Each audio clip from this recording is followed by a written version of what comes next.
Labyrinth Canyon is a really unique and incredible place.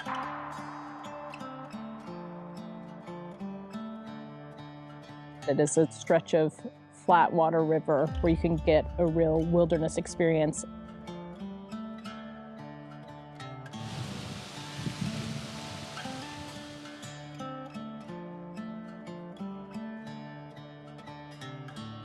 I think if Labyrinth Canyon could speak, it would ask us to slow down and pay attention. The Green River through Labyrinth Canyon is flat. It's slow. The Wingate cliffs above us were formed more than 200 million years ago. The time scale of this place requires us to slow down if we have any hope of listening to what it has to say. Labyrinth Canyon is a gem of the American public land system. This is a place that is one of the remaining wild regions in the lower 48.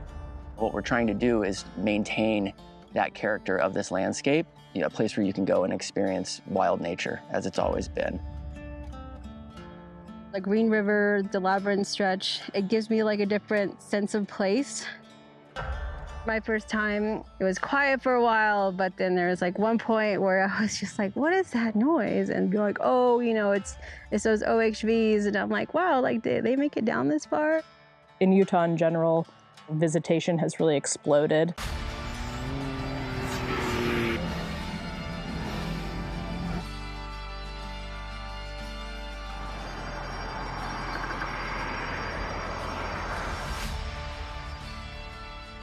Off-road vehicle use, UTVs, side-by-sides, and you have a really dense network of motorized vehicle routes that impacts vegetation, soils, wildlife, cultural sites, and that's just gotten exacerbated over the years. The goal is to find balance where we can have great access for motorized trail systems, where we can have great access for camps that have a low impact, for boating, for mountain biking, for hiking. And we have to be really thoughtful about where we provide access for each of those activities because they all have inherent impacts. This canyon system, Labyrinth, still remains very wild. What we're trying to do is maintain that character of this landscape. We know that the Bureau of Land Management is under pressure from the Trump administration and really at the behest of off-road vehicle groups to open the Labyrinth Canyon corridor to ORV use. What that means is that this backcountry experience, this quiet, the solitude that we've experienced down here would be lost.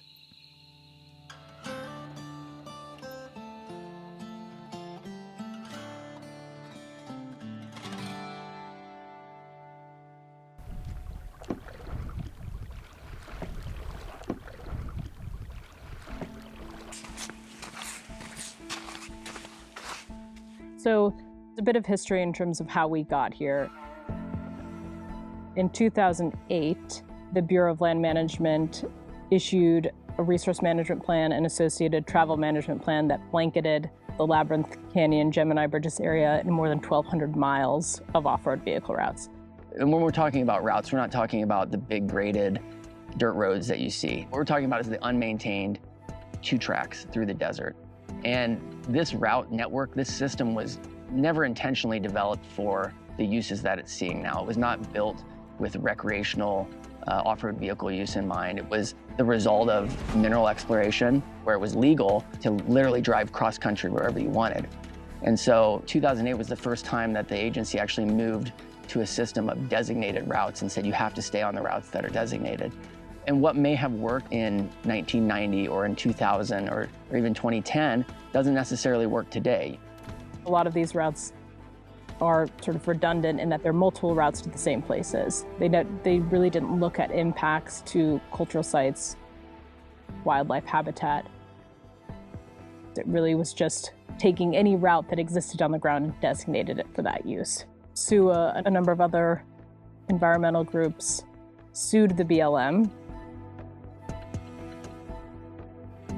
Ultimately, the agency agreed to redo travel management plans in 11 different travel management areas one of those is the Labyrinth Gemini Bridges area. So in 2023, the Bureau of Land Management issued a decision. They had been working through a process to determine what routes would be open for motorized use.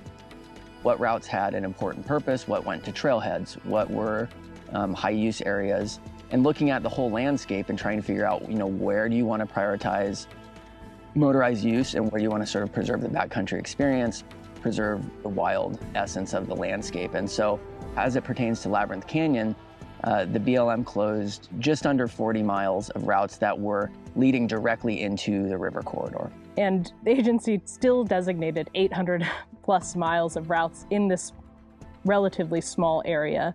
That's in addition to the 4,000 miles of routes in this larger Moab area. There are still thousands of miles of routes that are still available for use.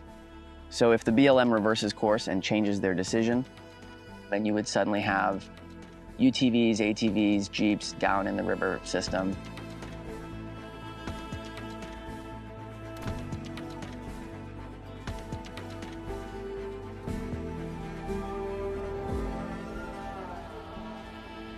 You have routes that come down the side canyons, like 10-mile hell roaring along Labyrinth Canyon itself.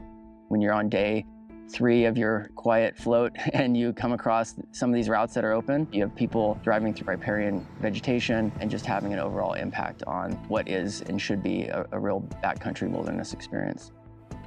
UTVs, ATVs, these are not sort of your grandpa's Jeep. These vehicles are made to go further, faster than they ever have before, and so they generate a much more significant impact.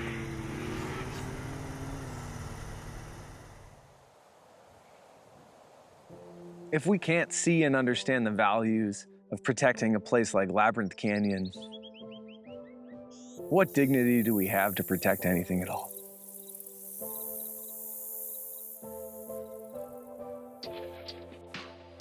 If we can't agree that protecting sacred cultural sites, spring-fed water sources, and desert bighorn sheep habitat is more important than having one more road that we can drive on, then I think as a people, we're losing touch with where we need to boundary ourselves to be respectful of these places that we all love, that we all want to spend time in.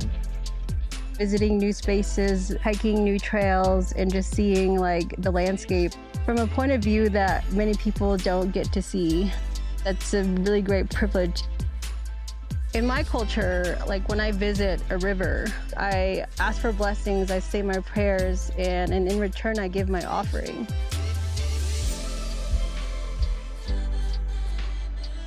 And I take my time just to take it all in.